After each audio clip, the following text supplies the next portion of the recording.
Botad marketing yard ફરી ધમધમી ઉઠ્યું। કપાસથી bumper આવકથી ખેડૂતોના ચહેરા પર હાસ્ય પસરી ગયું। પણ આ ખુશી વચ્ચે હળદળ ગામમાં મહાપંચાયતમાં જે તોફાન ઉઠ્યું હતું તેનો ખૂબ જ મોટો ખુલાસો થયો। આમ આદમી પાર્ટી સામે ખૂબ જ ગંભીર આક્ષેપો લાગ્યા છે। જુઓ શું મોટો ખુલાસો થયો છે આ ખાસ અહેવાલ।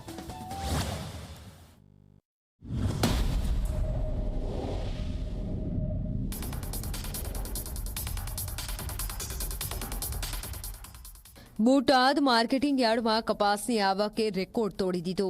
રાબેતા મુજબ વેચાણ ચાલી રહ્યું છે, ખેડૂતોને યોગ્ય કિંમત મળી રહી છે।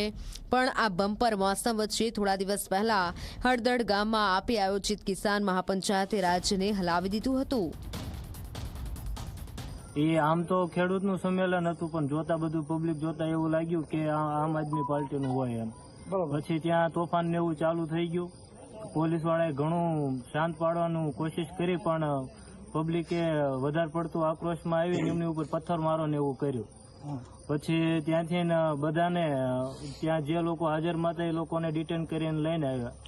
એટલે તમને પણ કર્યા? હા, અમને પણ ડિટેન। હા, કોઈ એવું કઈક સામાજિક કાર્ય હોય તો ખેડૂતનું ને એનું કોઈ વાત હોય તો જવાય, પણ કોઈ આવા રાજકીય કાર્યમાં ન જવાય। મીટિંગ આમ ખેડૂતની હતી, ખેડૂત મીટિંગ હતી, પણ જોવામાં તો એવું લાગ્યું કે ખેડૂતની મીટિંગની જગ્યાએ આપની મીટિંગ થઈ ગઈ હોય એવું લાગ્યું મને। બધા બહારના માણસો હતા, ગામના તો બધા નિર્દોષ હતા। બહારની પબ્લિક અમુક સામાજિક તત્વોએ પોલીસ ઉપર પથ્થરમારો કર્યો અને સાહેબની ગાડી ઊંધી નાખી અને તોફાન કરવાનું ચાલુ કર્યું। પછી પોલીસ બંદોબસ્ત વધારે આવી ગયો અને અમે વધારે પડતા નુકસાનથી બચી ગયા। 12 ઓક્ટોબરે હળદળમાં આપની મહાપંચાયતમાં તોફાન મચ્યું। માર્કેટ યાર્ડની વિરોધમાં ભેગા થયેલા ખેડૂતો પર પોલીસે લાઠીચાર્જ અને ટીયરગેસનો ઉપયોગ કર્યો, જ્યારે ભીડે પથ્થરમારો કરી પોલીસ વાહનો તોડી દીધા। 3 પોલીસ કર્મચારીઓ, જેમાં ડીવાયએસપી ઇન્સ્પેક્ટર પણ ઘાયલ થયા। 20થી વધુની અટકાયતમાં લેવામાં આવ્યા અને પૂછપરછ બાદ મુક્તિ મળી। આમ આદમી પાર્ટીનું ષડયંત્ર હતું, જે હકીકત આપણે માર્કેટિંગ યાર્ડમાં જે સભા થવાની હતી અને હળદરના કાચા માર્ગથી રાજુ કરપડાની આવ્યા અને ત્યાં લાઈવ મિટિંગ શરૂ થઈ ગઈ, એના હિસાબે પબ્લિક ભેગી થઈ ગઈ અને આ બનાવ બન્યો છે। અરે બિલકુલ નહીં લીધેલી, અમને ખ્યાલ પણ નથી, હળદર ગામના લોકોને ખ્યાલ પણ નથી। આ તો જે હળદરના લોકો જે સભા શરૂ થઈ ગઈ તો સ્વાભાવિક છે કે આજુબાજુના ઘરવાળા જોવા ગયેલા છે અને એવી રીતે જે પોલીસે અટકાયત કરી છે।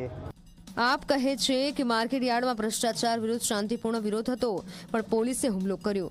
રાજુ કરપડાના ભાષણ દરમિયાન તોફાન વધ્યું। હવે આક્ષેપોથી રાજકીય હાહાકાર મચી ગયો છે।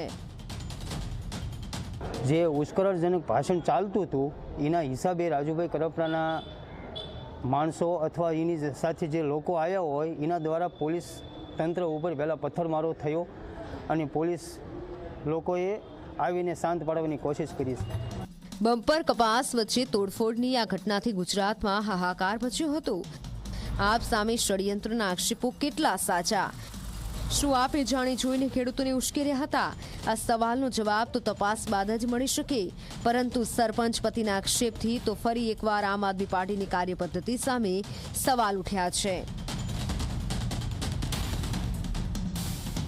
રઘુવીર મકવાણા, ઝી મીડિયા, બોટાદ।